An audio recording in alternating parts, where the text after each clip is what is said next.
I'm Dr. Lizzie Stamp from the university. Hopefully you can all see my first slide, but please shout up if you move on as well.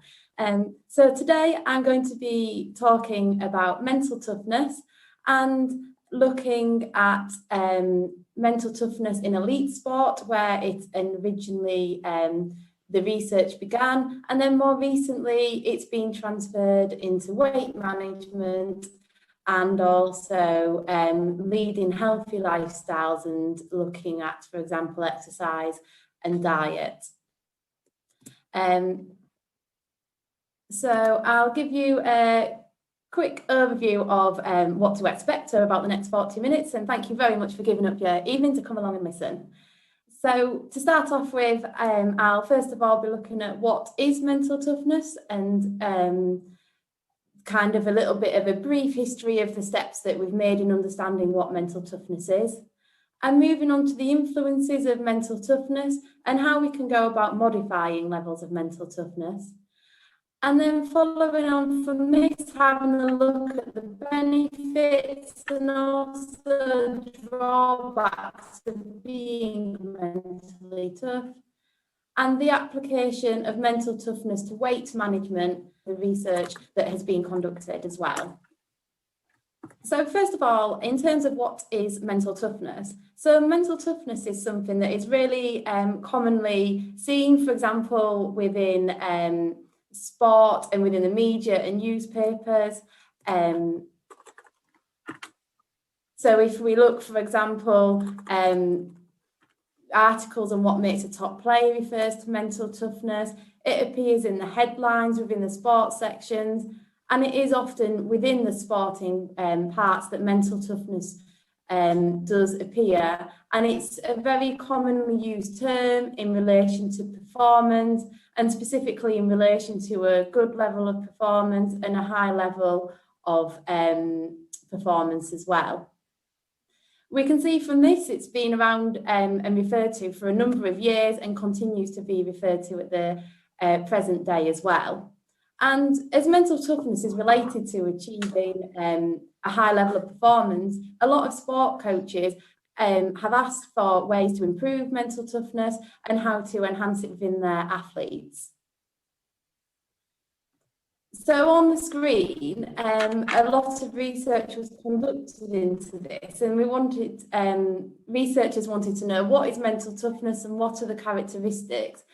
And here are some of the commonly reported characteristics within the literature and our knowledge on mental toughness. So we can see, for example, being able to remain focused, having the determination, being resilient, and highlighted is confidence and self-confidence. So these are two concepts very similar that appear as the centre of a lot of models of mental toughness and are frequently ranked as the most important characteristic of being mentally tough. As you can see, resilience is on the screen, and resilience is very similar to mental toughness in terms of how a mentally tough person will bounce back following setbacks, which is also related to resilience. However, the thing that makes mental toughness different is that mentally tough individuals will also thrive on the pressure and want to seek out the challenges and kind of push themselves. So there's some of the characteristics that we have through our current understanding of mental toughness. And if we have a little look at how our understanding has progressed then up until the more present day contemporary understanding, it was around the 1950s when there was a first academic reference to mental toughness. And this was in relation to it being identified as one of 16 personality factors within a model of personality. And researchers started to try and look at this a little more, and it was around 2002 when we actually got some rigorous methods and scientific methods to look further into mental toughness. And here, since 2003 is mental toughness. So around 2002, it was identified that mental toughness was this concept of outperforming an opponent, being able to cope better than your opponent, and overcome like the challenge better than your opponent. And as you may pick up from that, that's very related to the opponent. So for example, if one day your opponent had a bad day and you outperformed them, does that mean that your mental toughness has increased? Can your mental toughness change based on someone else's performance? And this was quite a problem with this idea of what mental toughness is. So researchers then progressed this and identified that actually how the other person performs shouldn't influence particularly your mental toughness, and it's more related to the individual. So we kind of got this understanding that mental toughness is related to overcoming any obstacle, any adversity, or any pressure experience. So we've taken out the influence of the opponent here, but now, as you can see, we've got the word any underlined. We're left with quite an unrealistic idea. Can people overcome any obstacle, any adversity, or any pressure? Or are we actually setting quite an unrealistic criteria for people? So for example, one reference that research made that's quite a good point is if we take the fictional superhero Superman, he's meant to be able to overcome anything, but even he has the weakness of kryptonite, for example. So just to demonstrate that we're trying to make out that it's like a superhero trait, but even superheroes kind of have a weakness. So it's maybe not realistic to say overcome any obstacle. So moving to more the present day understanding is that mental toughness is related to achieving goals irrelevant of the prevailing circumstances that are going on. So it is about the individual may not be able to overcome all challenges and adversity, but they can ultimately achieve the goals that they set out to achieve. And as we go through, this is kind of the understanding of mental toughness that we'll have. The different models of mental toughness. So just to give a bit of background before we get on to some findings related to mental toughness, the 4 C's model is really commonly used. And this has 4 components, as you can see on the screen. We've got confidence, commitment, control, and challenge. And this research was based on squash players and rugby players and athletes. And it was explored through interviews what exactly mental toughness was and with their coaches as well. And our understanding of mental toughness based on the 4 C's is that people have a high level of commitment. So they have goals that they set out to achieve and they persevere. We then have challenge, which is related to an individual like thriving on the pressure of the challenge and not only overcoming challenges, but looking for the challenges as well. Control can be split into 2 subcomponents. So this is life control, whereby people are in control of the direction that their life takes and not kind of just floating around seeing what happens. They know the path they want to take in their life. And also control of emotions, which is about keeping anxieties and emotions in check of yourself, as well as potentially having to react to other people's emotions that maybe they've not got control of. And confidence is also split into 2 subcomponents. So we've got confidence in abilities, which relates to having the belief that you've got the toolkit to achieve what you want to achieve and the psychological capability. And also confidence is related to interpersonal confidence. So having the confidence to kind of speak up if it's not something that you agree with, or interacting confidently with the other people around you. So these are the 4 components of mental toughness according to the 4 C's model. And that, as you can see, level of confidence is what is common across all the models and a really key aspect.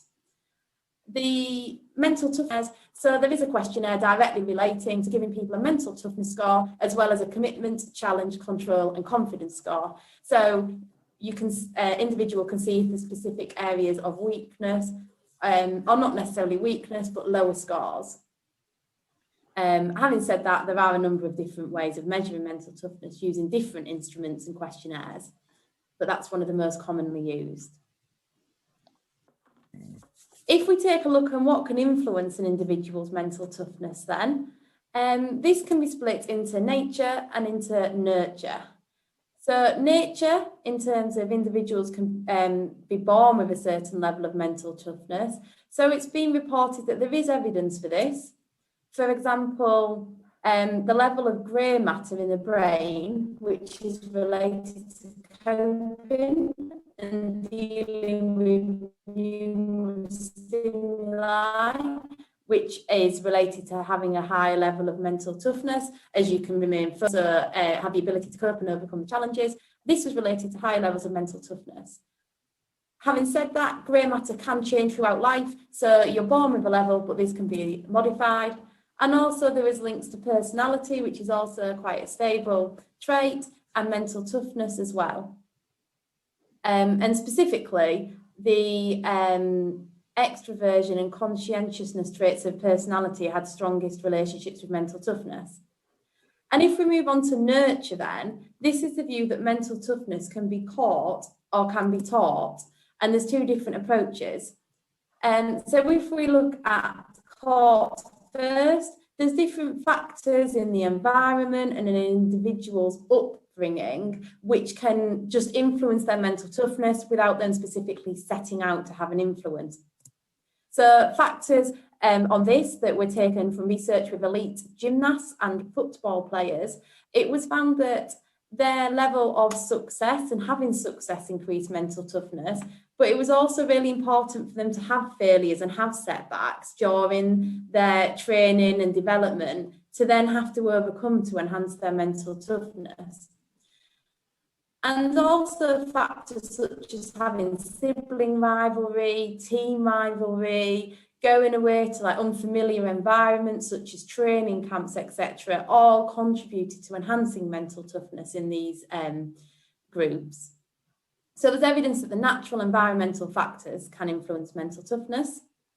And also there's evidence that mental toughness can be taught as well. And this, for example, can be setting out with somebody that you want to enhance your mental toughness and ultimately enhancing it. So the current view is that nurture can play a larger role than nature on mental toughness, but nature does have a role.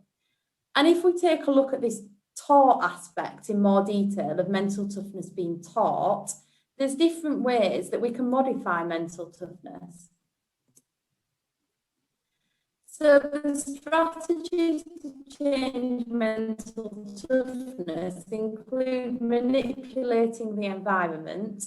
So in some research, it's an environment that was rewarding and positive, and also giving the athletes a sense of autonomy, like they made their choices as opposed to strictly being told what to do.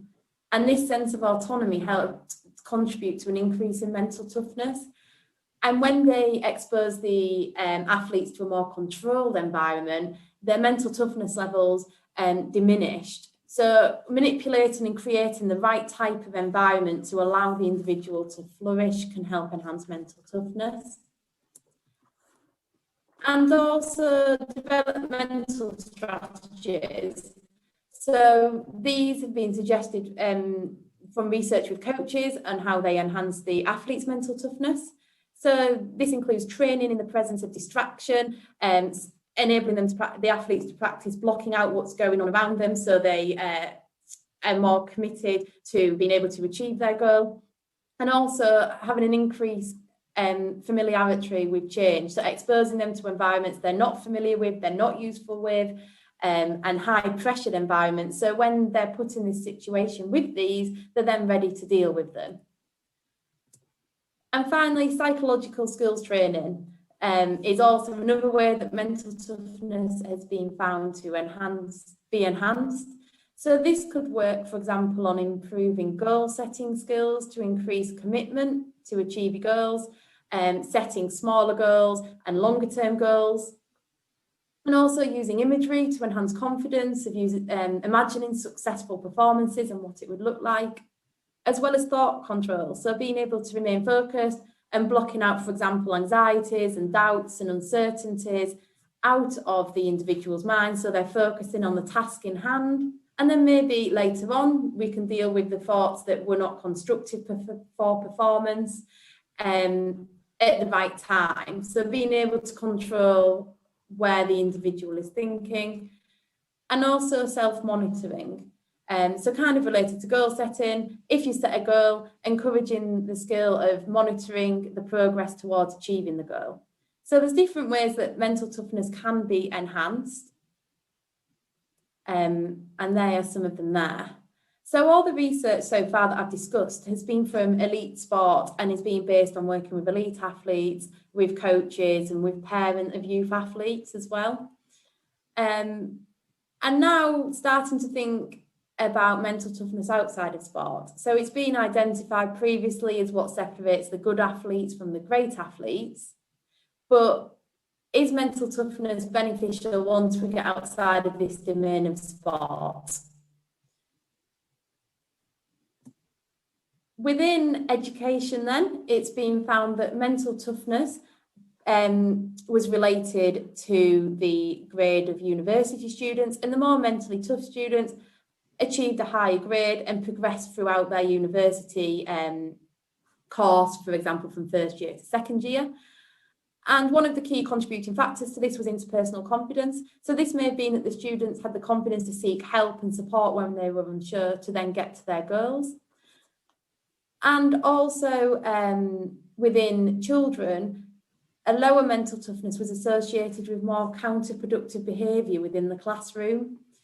And mental toughness was associated with achieving academic and social goals in university students.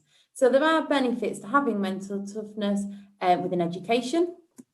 And then looking at sleep, mental toughness was found to be related to sleep efficiency. So once you're in bed, actually how much time is spent being asleep, with less awakenings and also less daytime sleepiness as well. Within business, mental toughness was found to be higher up in the senior managers, found to be higher in the people who were higher up within the business, for example, senior management. And also research has started to be conducted with the military.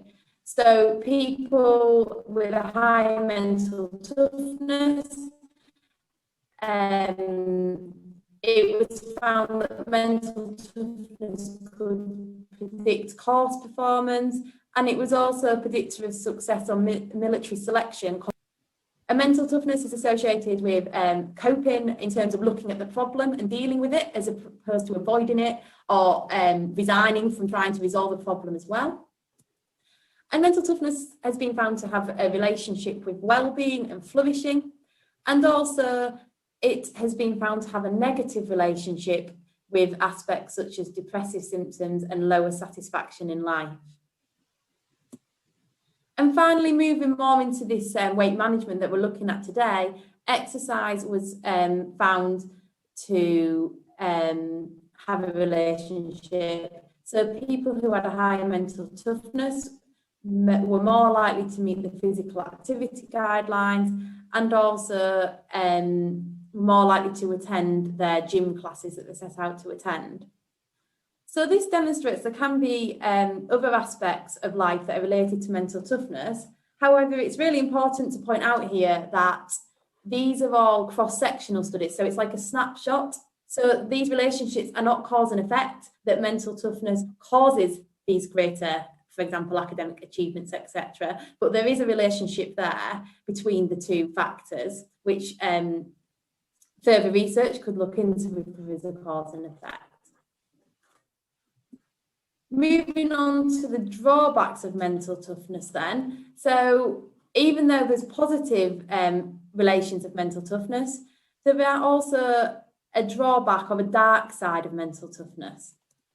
For example, this kind of no pain, no gain culture that's created around being mentally tough can have potential psychological and physical implications. So people may overtrain because they don't want to look like they've quit or can't deal with the pain. And also people may psychologically have implications as they don't want to ask for help or seem to be like needing support. And this has been supported in further research. For example, when people were having sports rehabilitation, those who were more mentally tough got back to exercise before they should because they didn't perceive their injury as severe as it was, which can potentially cause further damage. So while we've got benefits of being mentally tough, there's also drawbacks. So by no means do we want to promote that everyone should be mentally tough or not mentally tough, because in society we need a mixture, as both mentally tough and also the opposite, which is mentally sensitive, do bring benefits within society. So that first half is kind of just to develop our understanding of mental toughness and what it is and if we can change it. So it leads to the question, if we've got mental toughness and it's beneficial in all the different aspects of life that we've discussed today, can we then take mental toughness and use that to play a role in weight management? We've got rising levels of obesity, of people being overweight, of physical inactivity. So if mental toughness helps people achieve their goals within sporting domain, if its mental toughness is related to its success and goal achievement within education and within business, for example, can it also help with trying to lose weight or weight management goals? So to do this, this is some research that I've been part of, and we collaborated with Slimming World, as it was important that people in the study had the goal of losing weight, because we're saying mental toughness is related to achieving goals. Slimming World, a lot of you probably will, and this is an organisation, this is a nationwide weight management programme, and there are 20,000 sessions a week throughout the country, and it offers a multi-dimensional service. So this includes incorporates factors such as self-regulation. So it encourages the members to record the body weight, the food, their activity. It also has motivational components such as increasing self-efficacy during the sessions, and also emotional regulation. So there's this concept of sharing experiences and having a peer support group. So when signing up to mental toughness, when signing up to Slimming World, you can either be an online member, a face-to-face member, or have benefits of both of them. And the first session, the consultant can help you set a goal if you want to, but you don't have to. And then you receive this multidimensional service. And there's also other aspects, such as receiving reward and praise when an achievement is made, such as a half stone weight loss or a stone weight loss. And also going for the title of Slimmer of the Week. So every week with each club, there's Slimmer of the Week. And problem solving as well. So helping individuals solve problems, for example, if Christmas is coming up, how to cope with all the potential of overeating, and kind of preparing for the problems in advance. So these are some of the core concepts of the service. And we wanted to know, is mental toughness related to weight loss outcomes as it is with the other domains? So this was a 6-month study, and it was at baseline 1, 3 and 6 months that weight was measured. So it is recorded weekly at Slimming World, but these were the time points for our study. And also mental toughness was measured at all of these points except 1 month. And this was all with people that joined Slimming World in January, when lots of people sign up and want to lose weight. And there were some interesting and unexpected findings. So mental toughness was lower than the general population, which we may expect, as people that turn to a service may well have tried to lose weight before and not been successful, so they may turn to support. And it was good to see that even though people started with a lower level of mental toughness compared to the general population, there was significant increases of their mental toughness over the 6 months. So potentially the concept of Slimming World helping the individuals set goals, helping them solve problems in the peer support group and monitor their behaviours could have ultimately had an impact on their overall mental toughness and enhanced it. And unexpectedly, mental toughness was not related to weight loss progress at 6 months, except for the commitment component. So we said there was confidence, control, challenging commitment, and commitment had a very, very weak relationship. So even though there was a relationship, it was extremely weak. So on the whole, and overall mental toughness wasn't related to their weight loss outcomes. this was not what we expected, but potentially it could be because the Slimming World service kind of masked the lack of mental toughness. So the skills that mentally tough people have, such as goal setting, such as self-regulation, Slimming World kind of offer that within their service. So it seemed logical to then get a comparison group of the general population. So we've taken away this support, and now we want to know, is there still going to be no relationship, or actually will there be a relationship once people with a lower mental toughness are not receiving the support? Exactly the same study the following January, so exactly the same time of year when people are wanting to lose weight, and we had people from the general population who were not members of a weight management programme. And again, mental toughness was not related to weight loss progress at 6 months. And this time, mental toughness didn't change either, which potentially offers support for the fact that the Slimming World service may be doing something to enhance mental toughness. And the fact that there was not a relationship between mental toughness and weight loss was actually quite an interesting finding, as we expected there would be once we removed the Slimming World service. So this required further exploration, because in the other domains, mental toughness is related to achieving goals. And now in this domain, it's not. And we wanted to find out why, so ultimately we can support people to lose weight in the future. This poses a question: is weight management different to other areas of mental toughness research? So if we break it down into I want to lead a healthier lifestyle and lose weight, you can have a high level of toughness or a low mental toughness, and ultimately you can achieve the same outcome, because there's not a relationship whereby you're more likely to achieve your weight loss if you've got higher mental toughness. And this was something that was very unexpected. So thinking about the domain, with education, you've got the end goal, for example, with university, of getting a degree. With sport, you've got the end goal of winning that competition. With business, you've got the end goal of maybe where you want to be up the business ladder. And these quite have a set defined endpoint, whereas weight loss and weight management is kind of a little bit different, because the individual can get to their target weight, can get to their target amount of exercise, but then it's not stable. As soon as you stop being active, as soon as you stop eating healthy, it's then going to change. So this is maybe potentially why we're not getting these findings that we're expecting. And also, it could potentially be that you don't necessarily choose that you want to manage your weight, whereas high mentally tough people may set out to progress within their career, may set out to progress to their education, may set out to achieve sporting achievements. However, everyone has the challenge of being active and eating healthy to ultimately monitor their weight. And it's not something you can choose to do or not to do in terms of if you want to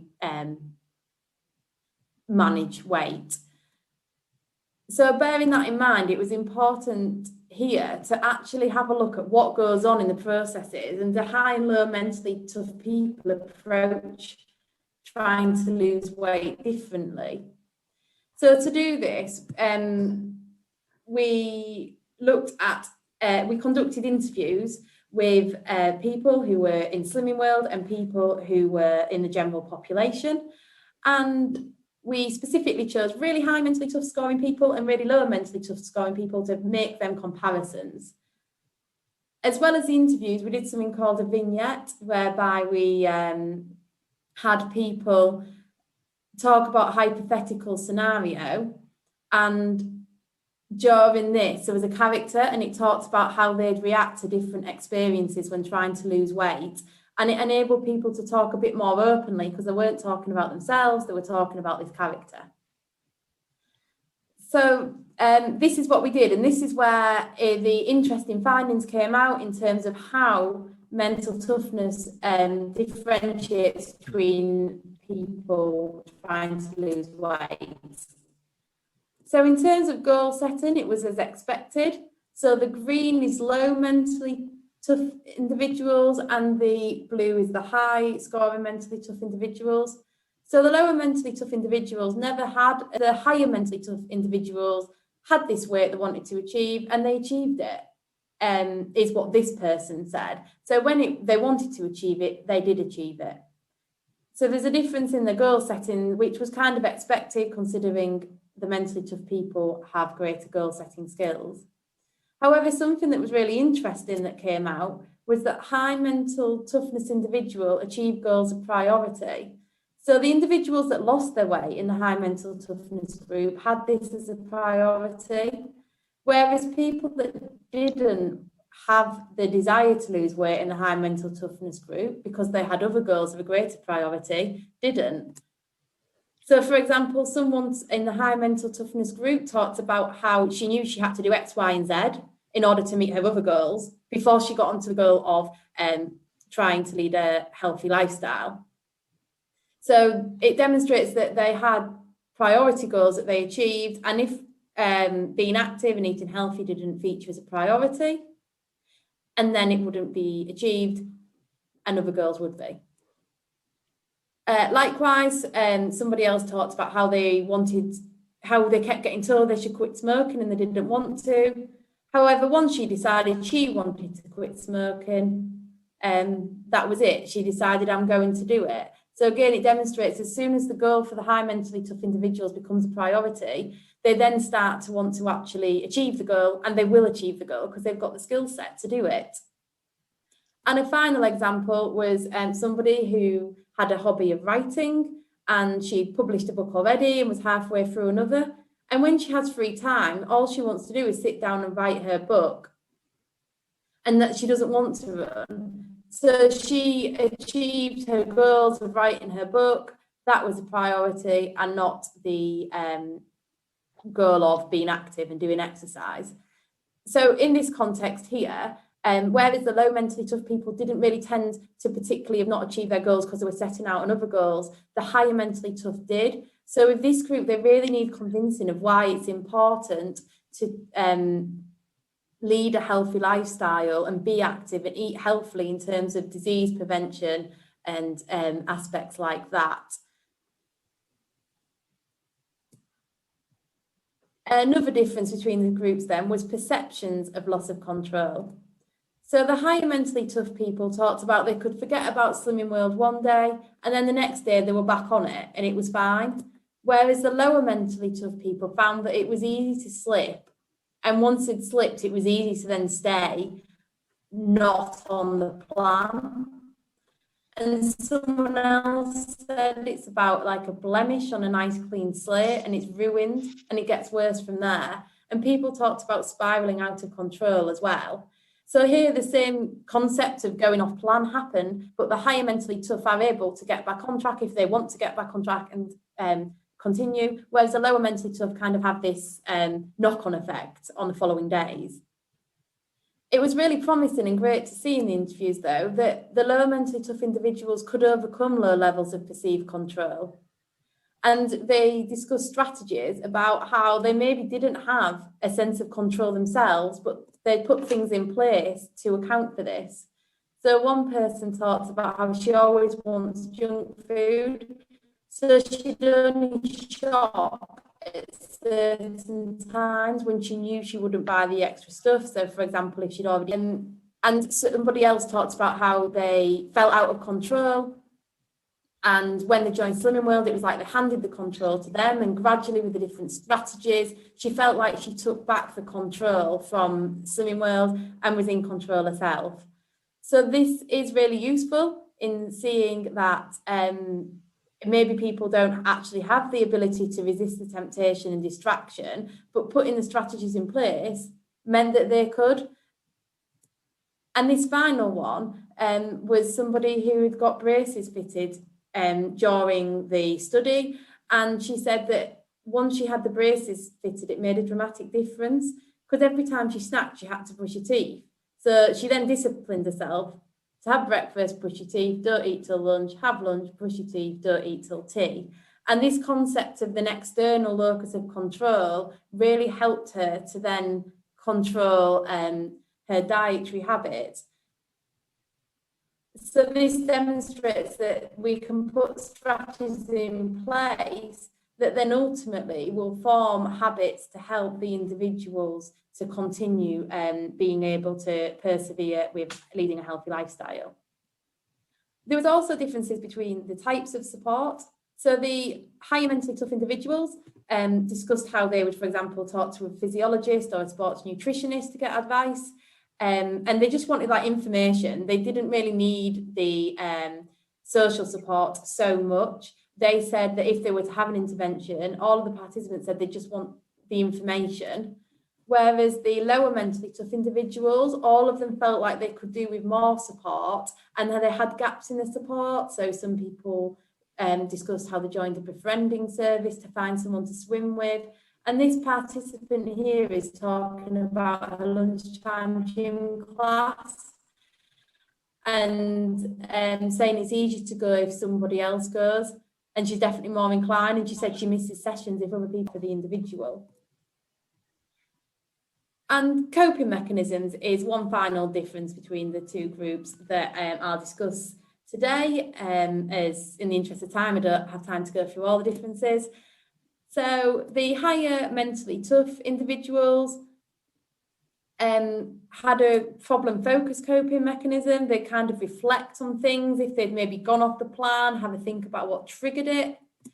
Whereas the lower mentally tough individuals, for example, this participant here wanted to lose 2 dress sizes before the 40th birthday.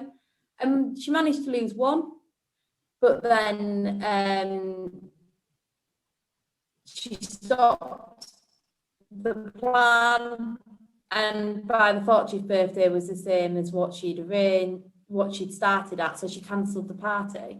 Problem avoidance approach, so rather than reflecting on it, more just kind of, in this case, didn't have the party and moving on, and put a lot more perceived barriers in the way when it came to coping. So here we can see that it'd be beneficial to promote more problem-focused coping for the lower mentally tough individuals. So there's some of the key findings when we're trying to transfer all this mental toughness research over to weight management. But if we take a look then at some key recommendations, it could be that personalised support is offered. So for example, there could be app features on weight management programs whereby you can have your mental toughness screened, and then you get tailored support come up into your app depending on your mental toughness. And mental toughness could be measured again at other time points, as well as other psychological variables. So this concept of the support that appears is tailored to the individual. And specifically, the high mentally tough within the personalised support would kind of need the convincing of the importance of weight management and being healthy, and also giving lots of informational support. Whereas the low mentally tough individuals would more need aspects such as assistance in goal setting, enhancing their sense of control, offered strategies to enhance their control, and also that feeling of offering social support and like it's available, whether that be via like a buddy up system, kind of having the offer of constant support so they may not use it, but feeling like it's there, and promoting more this problem-focused coping. So this is some ways that weight management programs across the country, or also individuals trying to lose weight, can think about how they may want to take some of the strategies forward. And to summarise then, mental toughness, it appears that from the initial definition, it's about achieving goals. It appears that maybe it's not necessarily about achieving goals, but about achieving goals that are a priority to the individual. Have we seen that if it's a priority, the higher mentally tough achieve, and if it's not, then they don't. We found that the aspects of Slimming World service made so the general population didn't. However, because Slimming World is such a multi-component service, it's difficult to really pick out exactly which aspects may have done this, but it could have been factors such as helping people to set goals or self-regulation. Mental toughness does not influence the likelihood of weight loss. It's actually the process that is where the differences between the groups lie. And as I've just said, if we want to tailor support, the higher mental toughness individuals more need to understand the importance and have informational support, whereas the lower mental toughness more need strategies to enhance sense of control, require social support, and kind of need this problem-focused coping approach promoted. And ultimately, weight management programs could tailor support to help individuals to achieve their weight loss goals, and specifically working with their levels of mental toughness to achieve this. So thank you very much for listening and taking the time out to attend this talk. And I believe that the questions are being managed using the raise the hand function. So please feel